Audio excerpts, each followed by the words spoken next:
Konstantinas Kalinauskas, vienas ryškiausių XIX amžiaus Lietuvos ir Baltarusijos visuomenės veikėjų, publicistas, teisininkas, rašytojas ir 1863–64 metų sukilimo prieš Rusijos imperiją vadas. Jis laikomas ne tik tautinės laisvės kovotoju, bet ir demokratinių idėjų skleidėjų, siekusių sujungti tautinį ir socialinį išsivadavimą. Gimė 1838 metų vasario 2 dieną Mastaulėnuose, dabartinės Lenkijos teritorijoje. Jo šeima priklausė smulkiai bajorijai, tačiau nebuvo turtinga. Tėvai vertino išsilavinimą, todėl jaunuolis buvo išsiųstas mokytis į Vilniaus gimnaziją, domėjosi istorija, literatūra ir visuomeniniais klausimais. Vėliau Kalinauskas studijavo teisę Sankt Peterburgo universitete, kurį susipažino su pažangiomis visuomenės reformų idėjomis, ypač su demokratijos, laisvės ir tautų lygybės principais. Sugrįžęs į Lietuvą, Kalinauskas dirbo teisininku, vis daugiau laiko skyrė slaptai politiniai veiklai, pradėjo leisti ir redaguoti laikraštį Valstiečių tiesa, pirmąjį laikraštį baltarusių kalba. Leidinys buvo spausdinamas nelegaliai, platinamas tarp valstiečių ir pasižymėjo labai drąsiu turiniu.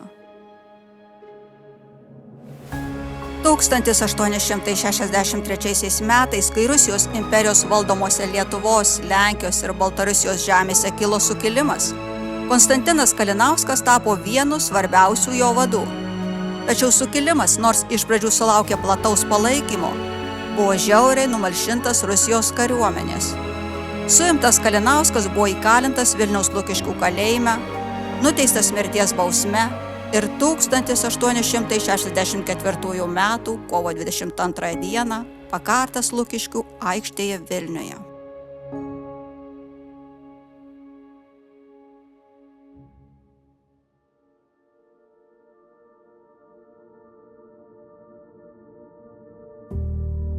Vienas svarbiausių Kalinausko palikimo aspektų yra jo idėjos apie tautų laisvę, socialinį teisingumą ir žmogaus orumą.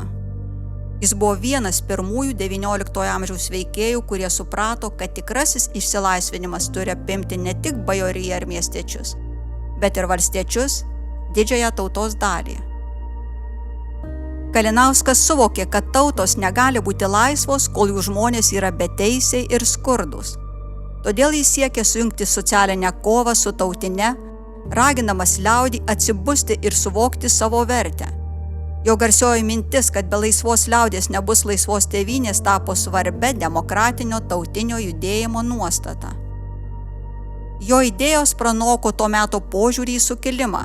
Jis nematė jo kaip vien bajorų ar patriotų akcijos, o laikė jį visuotinę liaudės kovą už teisingumą.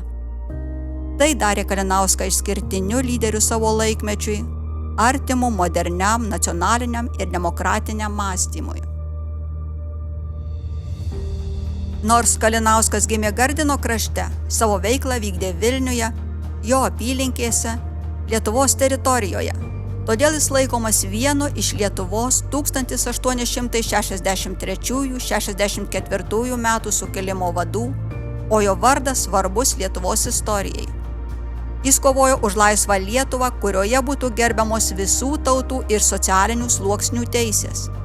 Jo siekis suvienyti lietuvius, lenkus ir baltarusius bendram tikslui, išsivadavimui iš carinės priespaudos, buvo pažangus ir įkvepiantis. Jo leidinys Valstiečių tiesa buvo ne tik pirmasis laikraštis baltarusių kalba, bet ir pirmasis bandymas kalbėti apie politinės bei socialinės temas paprastiems žmonėms suprantama kalba. Šis leidinys tapo neįkainojamų baltarusių raštijos ir politinės minties pamatu. Jis parodė, kad tikros vertybės tai ne kilmė ar luomas, o drąsa, teisingumas ir ištikimybė tautai.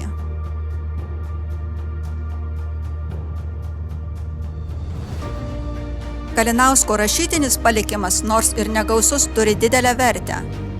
Be laikraščio Valstiečių tiesa išliko keli jo laiškai ir dokumentai, tarp jų garsusis laiškas iš Pokartuvių. Šis kūrinys yra ne tik politinis manifestas, bet ir jaudinantis dvasinis testamentas tautai. Šiame laiške jis kvietė savo tautiečius neprarasti tikėjimo laisvę ir pažadėjo, kad tiesa nugalės net ir po jo mirties. Jo žodžiai tapo moraliniu šūkiu daugeliu vėlesnių kovotojų už nepriklausomybę tiek Lietuvoje, tiek Baltarusijoje. 2017 metais archeologai rado Kalinausko palaikus Vilniaus Gedimino kalne, o 2019 metų lapkričio 22 dieną jie buvo iškilmingai perlaidoti Rasų kapinėse kartu su kitais sukilimo dalyviais. Ši ceremonija buvo istorinis įvykis sutelkęs lietuvius ir baltarusius bendram atminimui.